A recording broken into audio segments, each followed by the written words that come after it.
خلاص يا جماعة الصوت. يلا صلوا على سيدنا النبي.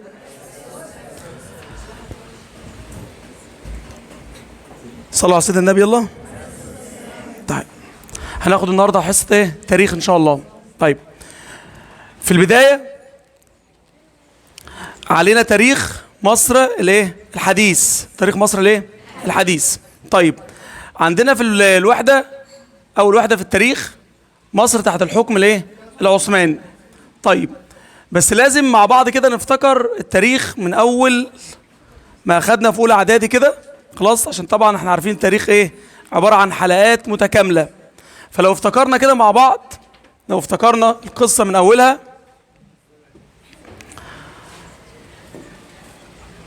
لو افتكرنا الحكاية كده من بدايتها خالص، هنلاقي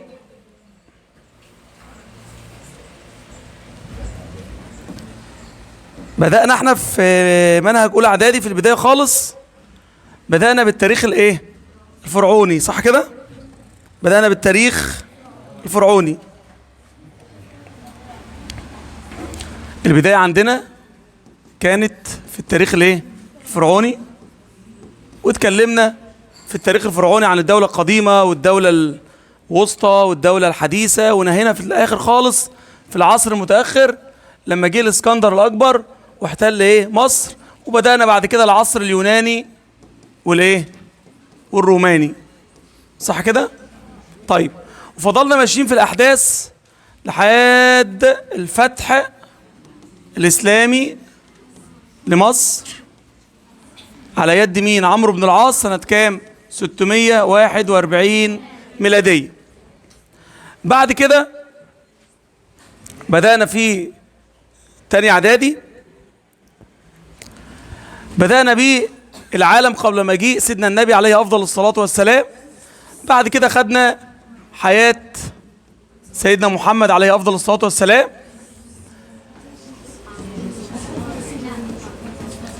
وكملنا بعد كده في عصر الخلفاء الراشدين مرورا بمين؟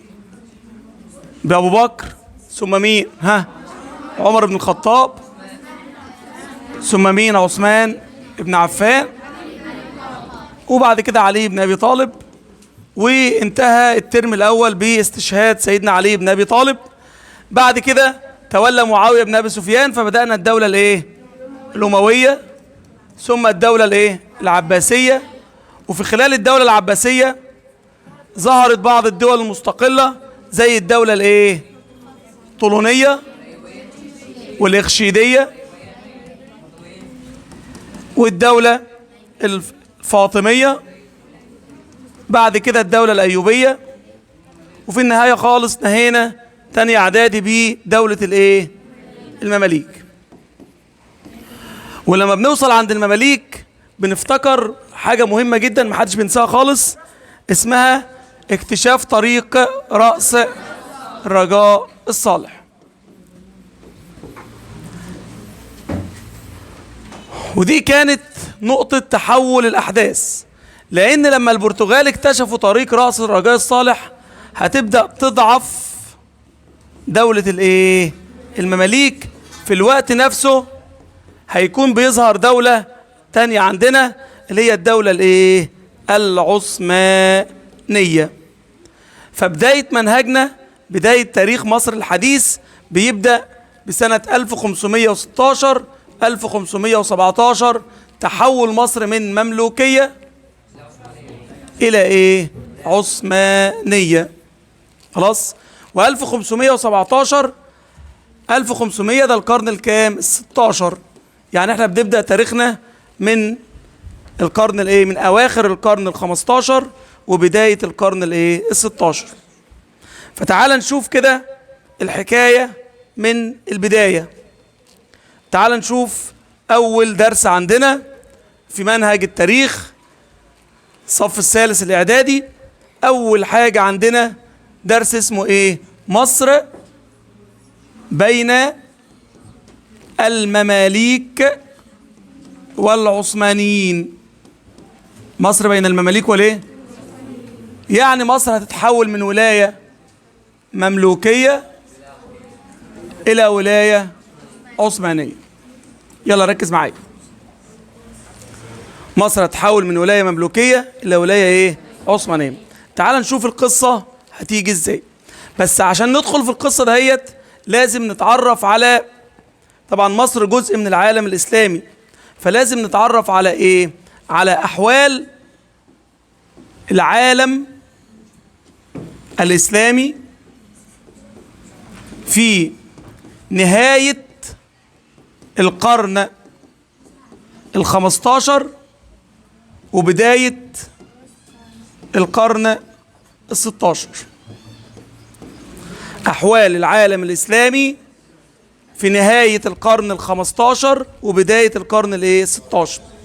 طبعا القرن ال15 اللي بيبدأ من سنة 1400 لحد سنة 1500، خلاص، والقرن ال16 اللي بيبدأ من سنة 1000 وكام؟ 1500. طيب هلاقي ان العالم الإسلامي في الفترة دهيت كان بينقسم إلى 3 دول كبرى. 3 دول. أول حاجة دولة اسمها الدولة المملوكية أو المماليك. الدولة رقم 2 اسمها الدولة الصفوية. الدولة رقم 3 اسمها الدولة العثمانية، وده بطل القصة اللي مكمل معانا.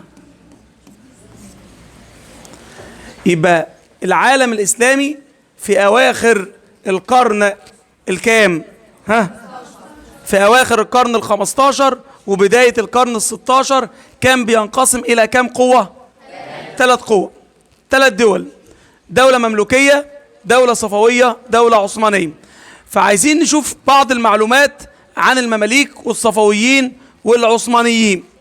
دولة المماليك طبعا كلنا عارفين موقعها، قامت في مصر والشام والحجاز. طيب مصر احنا عارفينها، الشام اللي هي سوريا ولبنان وايه؟ فلسطين. طيب الحجاز اللي هي حاليا زي شبه الجزيرة العربية أو السعودية، أو زي جزء زي مدينة مكة والطائف ويثرب إلى آخره.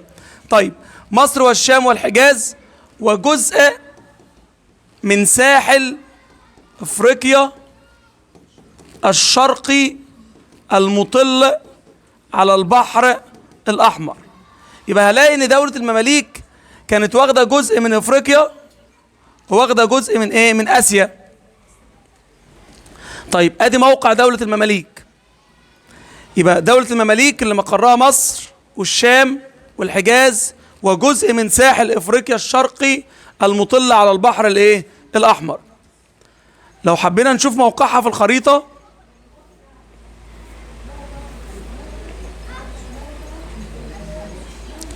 هنلاقي ادي ال3 دول اللي انا بتكلم عنهم.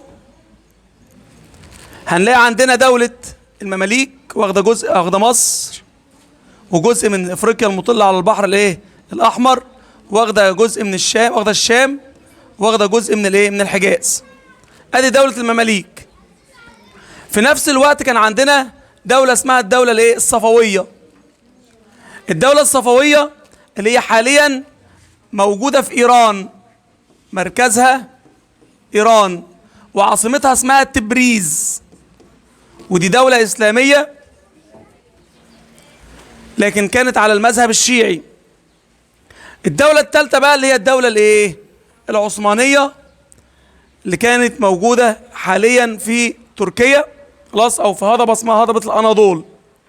يبقى العالم الاسلامي كان بينقسم لكام دولة؟ 3. 1 2 3 العثمانية. تعال بقى نتكلم على دولة المماليك بالتفصيل. اتفضل. نتكلم على دولة المماليك بالتفصيل. دولة المماليك زي ما احنا عارفين وزي ما عرفنا السنة اللي فاتت ان هي كانت دولة قوية في كل المجالات، ولكن حصلت حاجة زي ما قلت لك قبل كده هتغير مجرى الايه؟ الاحداث. الحاجة ديت هي اكتشاف طريق رأس الرجاء الايه؟ الصالح. طب ايه بقى يعني ايه القصة؟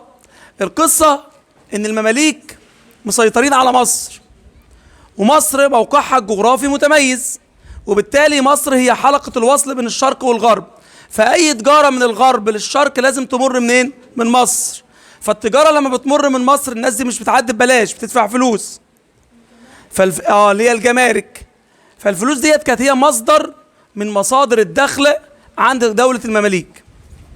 ولكن لما البرتغال اكتشفوا طريق رأس الرجاء ايه؟ الصالح، يعني التجارة كلها كانت بتعدي من المنطقة دي كده. فبالتالي مين اللي بيحصل على الأموال من مرور التجارة؟ المماليك. فكان عندهم ازدهار اقتصادي. ولكن لما البرتغال اكتشفوا طريق جديد للتجارة، وهو طريق الدوران حول قارة افريقيا، وهو طريق يسمى طريق رأس الرجاء الايه؟ الصالح. اكتشفوا ان هذه المنطقة صالحة لمرور الايه؟ السفن حول قارة مين؟ افريقيا. فلما اكتشف البرتغال طريق رأس الرجاء الصالح سنة 1498، خلي بالك 1400 يبقى انا كده القرن ال15، 98 يبقى انا في اواخر القرن. زي ما قلت لك في البداية احنا بنتكلم على احوال العالم الاسلامي في اواخر القرن الكام؟ ال15. طب طريق رأس الرجاء الصالح اكتشفوه سنة كام؟ 1400. طب ادي القرن ال15، 98 في الاواخر، يعني فاضل سنتين بس وندخل في وندخل بعد كده سنة 1000 وكام؟ و500. طيب يبقى البرتغاليين لما اكتشفوا طريق رأس الرجاء الصالح ايه اللي حصل يا استاذ؟ اللي حصل ان تحولت تجارة الشرق الى يد مين؟ البرتغال. وبالتالي حرمت المماليك من اهم مصدر للدخل عندهم هو مرور التجارة من مصر. طيب فهنا تقدر تقول ان المماليك حصل لهم ازمات مالية وتدهور ايه؟ اقتصادي. ازمات مالية وتدهور ايه؟ اقتصادي. يبقى انا لما اجي اتكلم على دولة المماليك انا عارف ان هي دولة ايه؟ دولة قوية. انا عارف ان المماليك دولة ايه؟ دولة قوية. ولكن عندما اكتشف البرتغال طريق رأس الرجاء الايه؟ الصالح، وتحولت اليه ايه؟ التجارة ما بين الغرب والايه؟ والشرق. فهنا هيبدأ المماليك يحصل لهم زي ما قلت لك ازمات ايه؟ مالية وتدهور ايه؟ اقتصادي. طيب لما اسأل نفس سؤال، مين سبب الضرر للمماليك؟ بالبلد كده مين وش المصايب؟ ها؟ البرتغال، صح كده؟ طيب البرتغال هم سبب المصايب اللي حصلت لدولة مين؟ حصلت دولة المماليك. طيب يا أستاذ، فهنا إيه اللي هيحصل؟ المماليك عايزين ينتقموا من مين؟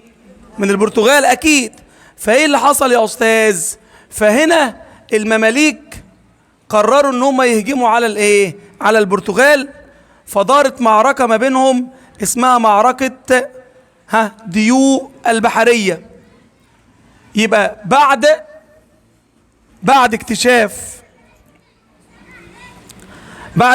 البرتغال طريق رأس الرجاء الايه؟ الصالح،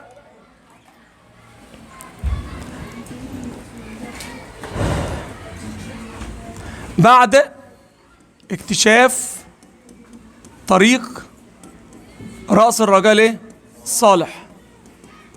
طيب احنا قلنا مين اللي اكتشف الطريق ده؟ البرتغال.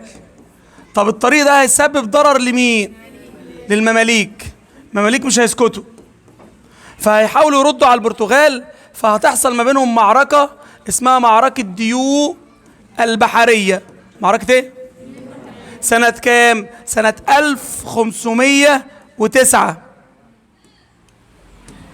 سنة 1509. 1500 احنا كده دخلنا في القرن الكام؟ 16. 9 يبقى احنا في بداية القرن الايه؟ 16.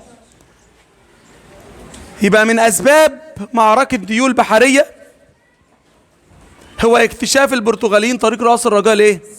الذي اوقع ضرر على مين؟ على المماليك. فدارت معركة بحرية اسمها معركة ديو البحرية سنة 1500 وكام؟ و9.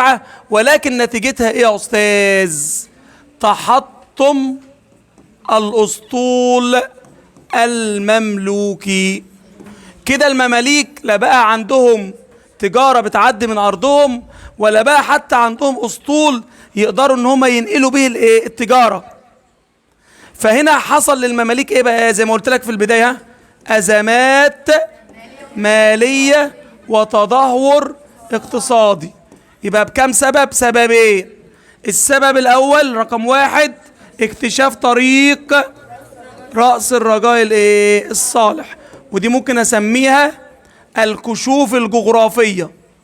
يبقى لما يقول لي ما العلاقة بين الكشوف الجغرافية وأحوال المماليك، تسببت الكشوف في تعرض المماليك لأزمات وتدهور اقتصادي. السبب الثاني تحطم الأسطول المملوكي في معركة اسمها معركة ديو البحرية. سنة كام المعركة؟ 1509. طيب، لما بدأ المماليك يبقى عندهم أزمة مالية، احنا عارفين ان الاقتصاد والسياسة وجهان لعملة واحدة. يعني لما الاقتصاد يكون متدهور ده بيأثر على الأحوال السياسية. فهنا بدأ المماليك يتعرضوا كمان لأزمات سياسية. بدأوا يتعرضوا لأزمات سياسية. بدأ يحدث عندهم حاجة اسمها اضطراب في الأمن. بدأ يحدث عندهم صراع على الحكم. هم كده كده أصلا عندهم صراع على على الحكم. خلاص؟ يبقى المماليك حصل لهم كام نوع من الأزمات؟ 1 أزمات مالية واقتصادية، 2 أزمات سياسية. أزمات سياسية. يبقى احنا بنتكلم عن المماليك في أواخر القرن الكام زي ما اتفقنا؟ في أواخر القرن الكام؟ في أواخر القرن ال15. يبقى في أواخر القرن ال15 المماليك حصل لهم أزمات مالية وتدهور اقتصادي. المماليك حصل لهم أزمات سياسية بسبب اضطراب الأمن. اضطراب وتطاحن المماليك المستمر، يعني الصراع بين المماليك المستمر على الحكم، وكثرة الفتن والثورات الداخلية. كل واحد بيعمل فتن أو ثورة داخلية عشان يتخلص من الحاكم ويقدر ان هو يوصل للحكم. طيب، اعقلها كده كويس. دولة عندها أزمات اقتصادية وعندها أزمات سياسية، هل هتبقى قوية عسكريا؟ يبقى الأزمات المالية والاقتصادية والسياسية أدت إلى إضعاف القوة العسكرية للمماليك. يبقى أنا لو قلنا بما تفسر ضعف القوة العسكرية للمماليك لكم سبب؟ 1 أزمات، 2 أزمات. لكن لو قلنا بما تفسر تعرض المماليك لأزمات مالية في أواخر ال15 بسبب اكتشاف طريق رأس الرجاء الصالح وتحطم الأسطول المملوكي في معركة. طب هما معركة ديو البحرية كانت ضد دولة مين؟ لأن هما وش المصايب بالنسبة لمين؟ للمماليك. خلاص؟ طيب، كده يبقى أنا اتكلمت عن الدولة المملوكية التي قامت فين؟ مصر، الشام، حجاز، وجزء من افريقيا المطلة على البحر. في البداية كانت دولة قوية، ولكن في اواخر ال15 اصبحت دولة ضعيفة عسكريا بسبب الازمات المالية والازمات السياسية. نروح بعد كده نتكلم عن الدولة الثانية اللي هي دولة مين؟ الصفويين. الدولة الصفوية احنا قلنا قامت فين؟ في ايران، وعاصمتها تبريز. خلاص؟ برضو الدولة الصفوية في بدايتها كانت دولة قوية. خلاص؟ لكن كعادة أي دولة، خلاص، إن لازم بتمر بمراحل قوة وازدهار، وفي النهاية مراحل ضعف وانهيار. يبقى أنا كده أصبح الشرق الإسلامي في كام دولة ضعيفة؟ 2، دولة المماليك والدولة الصفوية. في الوقت ده كانت ظهرت دولة واتكونت اسمها الدولة العثمانية. الدولة العثمانية. فاحنا هنتكلم بقى عن الدولة العثمانية في عصر السلطان سليم الأول. في عصر السلطان مين؟ سليم الأول. تعال نبص بقى مع بعض. الدولة العثمانية في عهد السلطان سليم الأول 1512. احنا قلنا لا دي 15 صح؟ يبقى أقول القرن الكام؟ ال16. طب 12 دي بداية ولا نهاية؟ يبقى في بداية القرن ال16. كعادة السلاطين العثمانيين لما أي سلطان بيتولى الحكم بيحاول يكمل مسيرة أجداده أو مسيرة آبائه. فكان معروف عن الدولة العثمانية أن هي بتتوسع، بتحاول توسيع حدود دولتها. فكان العثمانيين دايما بيتوسعوا في أوروبا. العثمانيين كانوا بيتوسعوا في قارة إيه؟ أوروبا، يعني بيتوسعوا في الغرب. لحد ما جه السلطان سليم الأول وقرر هو كمان ان هو يتوسع في الغرب، عاوز يعمل زي أسلافه، عايز يعمل زي الناس اللي قبله. فالسلطان سليم الأول اللي تولى الحكم سنة كام قلنا؟ و12. كان عاوز يتوسع في الايه؟ في الغرب.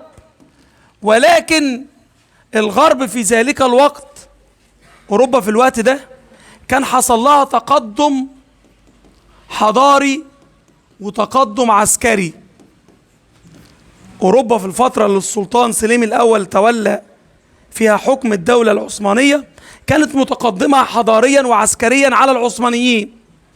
فسليم الأول أصبح محتار، هل يا ترى يتوسع في الغرب بس التوسع في الغرب محفوف بالمخاطر. يعني ايه يا استاذ محفوف بالمخاطر؟ التوسع في الغرب هيسبب له مشاكل، لان الدولة العثمانية متقدمة حضاريا، لان قارة اوروبا اصبحت متقدمة حضاريا وايه؟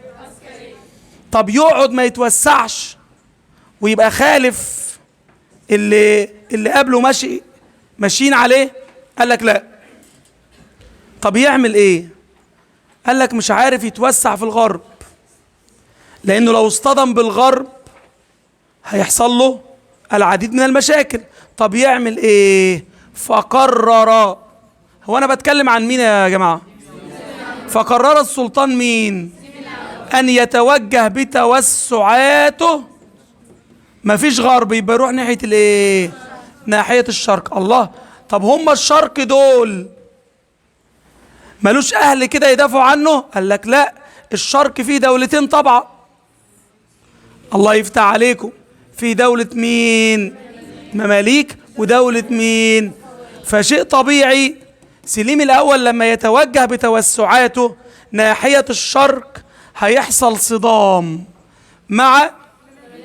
ومع وده اللي هيحصل فعلا. بس في البداية هيبقى الصدام مع الدولة الصفوية سنة 1514 في معركة اسمها معركة جال ديران. مش هم مركزهم إيران؟ اعتبروا ان هو هيجلد إيران، فاسمها معركة جال ديران سنة كام؟ يبقى من أولى المعارك التي خاضها العثمانيون في الشرق معركة اسمها معركة ايه؟ كانت ضد الدولة الايه؟ طب كانت سنة كام؟ طب ايه أسبابها؟ رغبة مين؟ في توسيع حدود دولته بالتوسع ناحية. طب هو ليه ما توسعش في الغرب؟ لأن الاصطدام بالغرب محفوف بالايه؟ بالمخاطر، بسبب التقدم الايه؟ الحضاري والعسكري لأوروبا على الدولة العثمانية. خلاص، يبقى هتحصل معركة اسمها معركة ايه؟ معركة جال ديران. دايما لما اخد اي معركة لازم اطلع شوية عناصر، لازم اعرف الزمان. اتفضلي.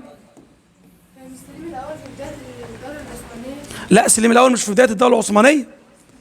احنا ما اتكلمناش عن بدايات الدولة العثمانية، احنا بدأنا الدولة العثمانية منذ عهد السلطان مين؟ سليم الأول. يعني ما اتكلمناش عن مثلا السلطان محمد الفاتح وفتح القسطنطينية، لا، احنا دخلنا في الموضوع على طول. فهمنا ازاي؟ طيب، ايوه، بس اوروبا في الفترة ده كان حصل عندها نهضة، خلاص. فمن عادة اي حد بيحب يتوسع ما ينفعش ان هو يروح يصطدم بدولة قوية عشان ما يخسرش. طيب، نروح بقى لمعركة ايه؟ جال ديران. لازم اطلع الزمان، ولازم اطلع الأطراف، ولازم اطلع الاسباب، وفي النهايه النتائج. يلا حلل معايا كده معركه جلد ايران. الزمان كام؟ الاطراف مين زائد مين؟ العثمانيه بقياده سليم الايه؟ ضد مين؟ الصفويين. الاسباب رغبه مين؟ رغبه سليم الاول في التوسع ناحيه الايه؟ الشرق، بسبب عدم قدرته في التوسع ناحيه، بسبب التقدم العسكري والحضاري لمين؟ للغرب. النتائج واحد، اي معركه فيها منتصر وفيها مهزوم. يبقى واحد انتصار سليم الاول، اتنين هزيمه الصفويين، ثلاثة دخول العثمانيين العاصمة الصفوية. حد فاكر عاصمة الصفويين ايه؟ تبريز. رابعا أصبحت الصفوية ولاية عثمانية. يبقى السلطان سليم الأول نجح ولا فشل؟ نجح. نجح في ان هو يتوسع ناحية الايه؟ ناحية الشرق. طيب نرجع لبقية القصة. قلنا سليم الأول لما يجي يتوسع هيصطدم بمين ومين؟ بالصفويين ومين؟ والمماليك. يبقى تاني صدام هيبقى مع المماليك، وده اللي هيحصل فعلا. هتحصل معركة اسمها معركة مرج ضابق 1516، ومعركة الريدانية 1517. قبل ما نخش في تفاصيل المعارك، تعال نبص على الفقرة اللي احنا اتكلمنا عنها دلوقتي. يبقى مع بداية ال16 اتجه السلطان مين زي ما اتفقنا؟ بغزواته ناحية، هيصطدم بالصفوية ويصطدم بالمملوكية، بما تفسر اتجاه العثمانيين للشام ومصر، او بما تفسر اتجاه العثمانيين للشرق. لان سليم الاول ادرك ان الصدام مع مين؟ خطر ليه؟ بسبب تفوقه حضاريا وعسكريا على اتنين، بسبب رغبة سليم الاول في توسيع ايه؟ ممتلكاته فين؟ قال لك عن طريق الاستيلاء عن مصر، استيلاء على مصر. اشمعنى مصر يا استاذ؟ لان مصر هي قلب العالم الايه؟ الاسلامي. تعال بقى نشوف معركة مرج ضابق ومعركة الايه؟ الريدانية. خلاص؟ طبعا احنا لو بصينا في الخريطة هلاقي ان الدولة العثمانية مجاورة لدولة المماليك. ادي العثمانيين وادي المماليك. وفي البداية كدولتين مسلمين كان بينهم علاقات كويسة، كانت العلاقة بينهم علاقة ود. نعم.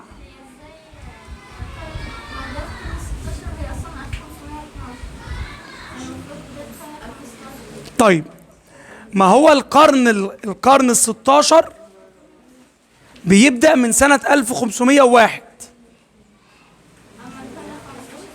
من 1401. عشان افهم مسألة القرون ديت انا عندي جملة بتقول ايه؟ اللفظي يسبق العدد بواحد. يعني ايه اللفظي يسبق العدد بواحد؟ يعني لما اقول لك سنة 1500 مش دي كده 15؟ زود عليها واحد يبقى القرن الكام؟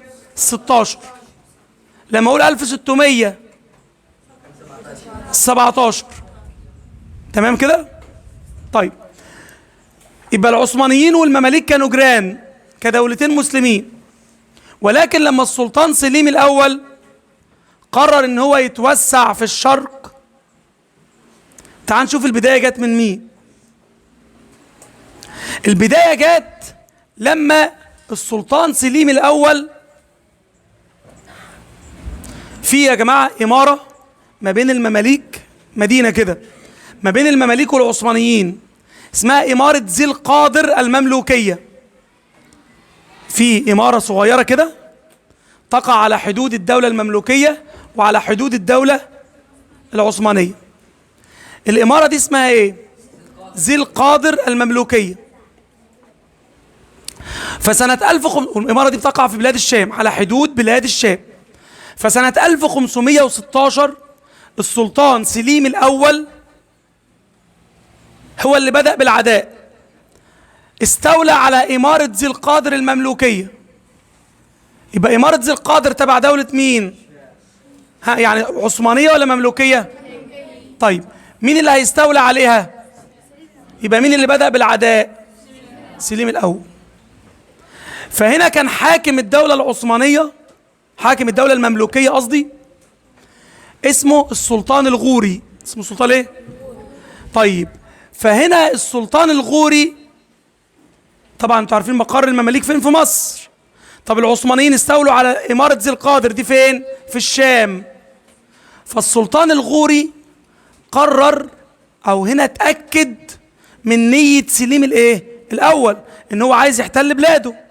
فخرج السلطان الغوري من مصر اللي بلاد الايه؟ الشام، عشان يدافع عن الدولة المملوكية. فدارت معركة تسمى معركة مرج ضابق.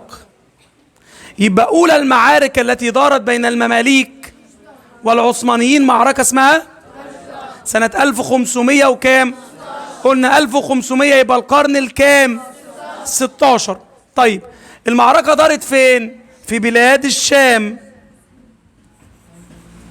عند مرج ضابق. قلنا مرج ضابق ديت بتقع على الحدود ما بين المماليك والعثمانيين.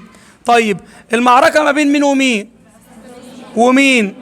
العثمانيين بقيادة السلطان، والمماليك بقيادة السلطان الغوري. الأسباب بما تفسر معركة مرج ضابق بسبب استيلاء مين؟ لما أقول لك متى تأكد الغوري من نية سليم؟ عندما استولى على إمارة ذي القادر المملوكية. دارت المعركة. طبعا أنا قلت لك إن المماليك في الوقت ده أقوياء ولا ضعفاء؟ ضعفاء. خلاص؟ فشيء طبيعي هزيمة مين؟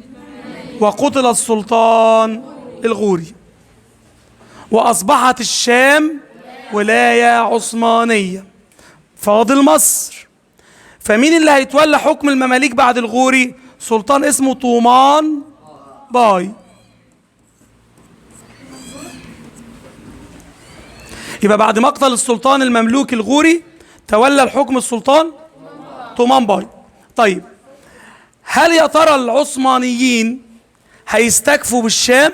لا، ده احنا اتفقنا ان سليم الاول اراد الاستيلاء على مصر لانها قلب العالم الايه؟ لان اهم ولاية عثمانية هي ولاية مصر، او اهم جزء في المماليك هي مين؟ هي مصر. فهنا السلطان سليم الاول هيكمل من الشام الى ايه؟ الى مصر. والسلطان طومان باي المملوكي هيطلع عشان يدافع عن حدود دولته. خلاص؟ يبقى هتحصل معركة جديدة اسمها معركة الايه؟ سنة 1500. المكان عند الريدانية بصحراء العباسية في دولة مين؟ مصر. العثمانيين بقيادة مين؟ ضد المماليك بقيادة السلطان. سببها تقدم السلطان سليم الأول للاستيلاء على، بعد ما استولى على مين؟ على الشام. خلاص؟ فكانت النتيجة كالعادة نفس النتيجة، هزيمة ودخول العثمانيين، وانتهت دولة، وأصبحت مصر ولاية عثمانية. يبقى العثمانيين سيطروا على الدولة المملوكية بكم معركة؟ مرج ومعركة الايه؟ الريدانية. خلاص اتفضل. الدولة العثمانية تعتبر دولة من الدول المستقلة. قصدك عن الخلافة العباسية؟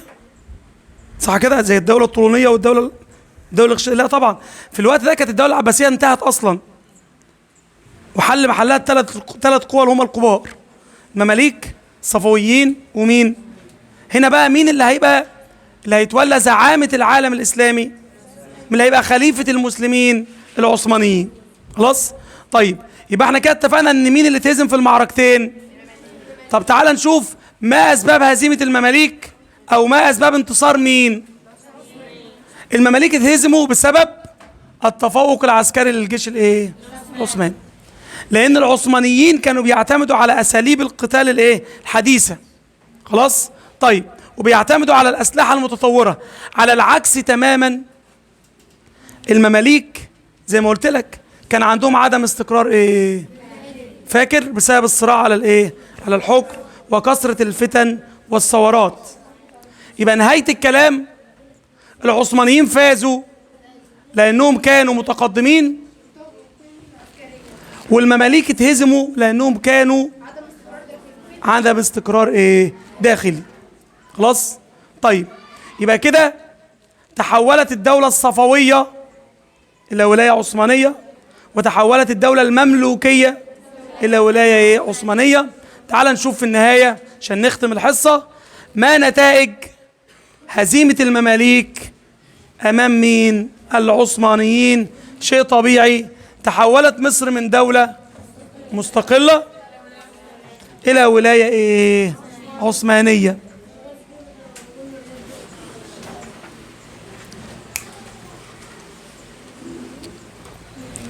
رقم 2، كانت مستقلة ازاي؟ مش احنا قلنا ان ظهرت دول مستقلة في مصر؟ صح كده؟ من امثلة الدول المستقلة دي مين بقى؟ قلنا الطولونية والاخشيدية والايوبية والفاطمية ومين؟ والمملوكية. يبقى تحولت مصر من دولة مستقلة الى مجرد ولاية عثمانية، يعني اصبحت مصر تابعة للدولة الايه؟ وبالتالي انتقلت خلافة العالم الاسلامي، انتقلت خلافة العالم الاسلامي من الدولة المملوكية يعني من مصر، انتقلت الى الدولة الايه؟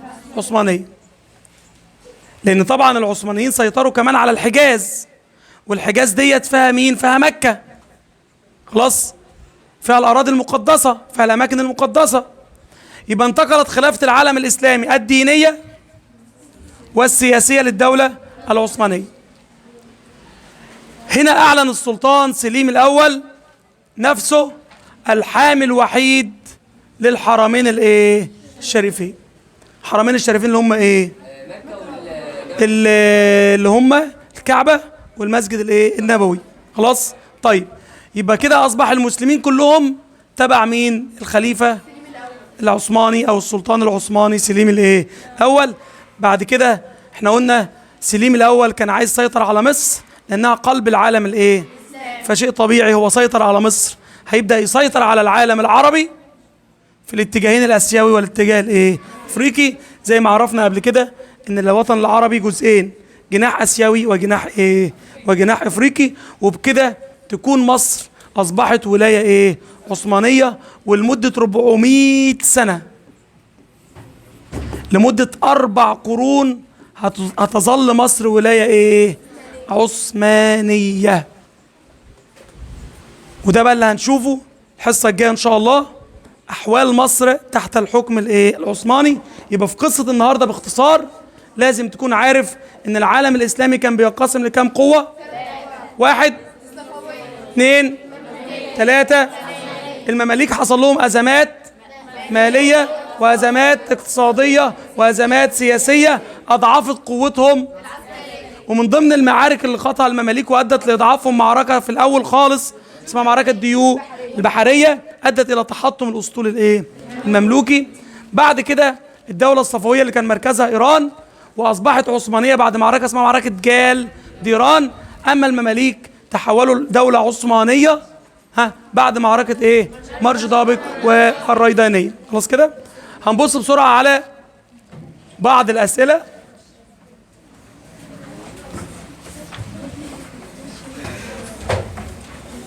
يلا نشوف كده احنا فهمنا ايه. اكمل العبارات الاتيه.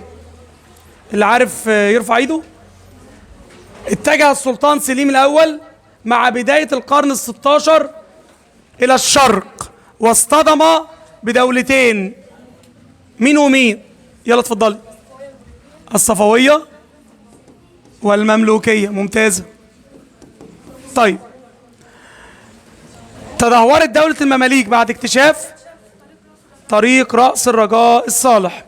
استطاع السلطان العثماني، اتفضل، مين؟ سليم الأول، هزيمة الصفويين في موقعة جالديران سنة كام؟ طيب استطاع السلطان العثماني مين هزيمة المماليك أو هزيمة السلطان المملوكي مين فين سنة 1516؟ يلا اتفضل. استطاع السلطان العثماني مين؟ سليم الأول. هزيمة المملوكي مين؟ الغوري. ممتازة. في معركة ايه؟ مرج ضابق. طب لو غيرنا يا جماعة، يعني لو خليناها 1517 هتبقى معركة، اتفضلي، الريضانية. طب هو نفس السلطان صح؟ لكن هنا السلطان المملوكي هيتغير، هيبقى طمان باي. أصبحت مصر ولاية عثمانية منذ عام كام؟ 1517. وخضعت للحكم العثماني كم قرن؟ 4 قرون. الله ينور. طيب بما تفسر تدهور دولة المماليك مع بداية القرن ال16؟ ليه دولة المماليك تدهورت مع بداية القرن ال16؟ اتفضل قول يلا. ايوه، بسبب اكتشاف البرتغاليين طريق رأس الرجاء الصالح. تمام. وايه كمان؟ والازمات السياسية والاقتصادية. وايه كمان؟ وتحطم الاسطول المملوكي في معركة ديو البحرية. تمام. طيب بما تفسر اتجاه سليم الأول نحو، بدلا من الصدام مع الدول، خلي بالك ان دول يعتبروا سؤالين، هو ليه اتجه للشرق وليه ما اتجهش للغرب؟ حد تاني بقى؟ قول يلا شهد. اتجه للشرق لأنه أراد أن يوسع في حدوده، ولم يتجه إلى الدول الأوروبية لأنها كانت متقدمة حضاريا وعسكريا. ممتاز. اتجه للشرق لأنه أراد توسيع حدود دولته، ولم يتجه إلى الإيه؟ إلى الغرب، لأن الصدام مع الغرب له العديد من المخاطر بسبب إيه؟ تفوق أوروبا عسكريا وحضاريا على الدولة الإيه؟ العثمانية. خلاص؟ حد عنده أي أسئلة في الفقرة ديت؟ هنحل الواجب اللي على الجزئية ديت اتفضل يا أبو شريف، ونكمل الحصة الجاية إن شاء الله.